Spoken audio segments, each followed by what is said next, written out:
Welcome back to Seasoumi, a space where we explore life through seasons. In the last episode, we sat with winter, with what it means, what it looks like, what it feels like, and what it quietly does beneath the surface. Today, I want to take you into a winter season of my own, one that came at a time when I least expected it. Because my winter didn't begin with a loss, it began with breakthrough. I just received a full ride scholarship to study for my master's degree in the Netherlands. Everything was covered. Tuition, travel, living expenses, even my books. I was very excited. I was proud. I was hopeful. There was a big celebration in my house. I was the first in my family to travel to Europe, all expense paid. It felt like everything was finally aligning. I moved. I started school. I wrote my exams and I did well. Everything was moving as it should. Until it wasn't. My thesis became the stumbling block. I would write, I would submit it, and will come back without approval again and again. Time passed, and eventually my scholarship ended.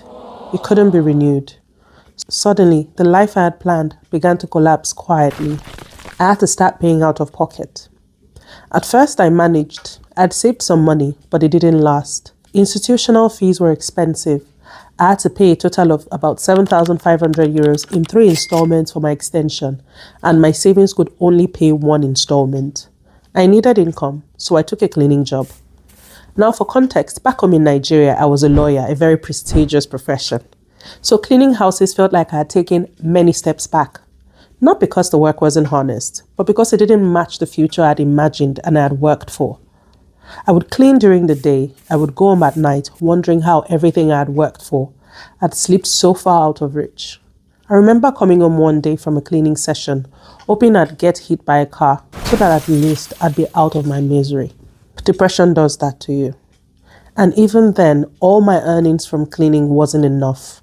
The hours were limited, the pay was small, and the pressure kept building. I didn't tell anyone at home because we have a saying that to whom much is given, much is expected. Much had been given to me, yet I required even more. I didn't feel like I could ask for help from home. I just felt it was too much. Then came the coldest day of my winter. I remember it clearly like it was just yesterday. I'd gone to clean a house. I was very tired, but I still had to go for another cleaning interview as I needed as many clients as possible. While there, I asked when would I hear back, and they said, "Oh, don't worry, later today." On my way home, I got an email from the university that they had blocked access to the university's facilities because I couldn't meet my financial obligations. They also told me I had 14 days to pay. If not, I would be completely unenrolled.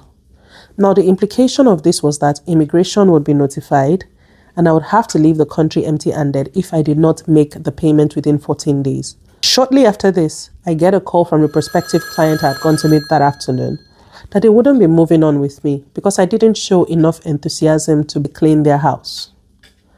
After all the effort, after all the hope, after all the celebration that I was going abroad for studies, I was going to go home with nothing. My heart broke.